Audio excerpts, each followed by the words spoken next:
بسم الله الرحمن الرحيم أرأيت الذي يكذب بالدين فذلك الذي يدع اليتيم ولا يحض على طعام المسكين فويل للمصلين الذين هم عن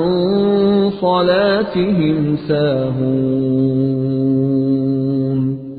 الذين هم يراءون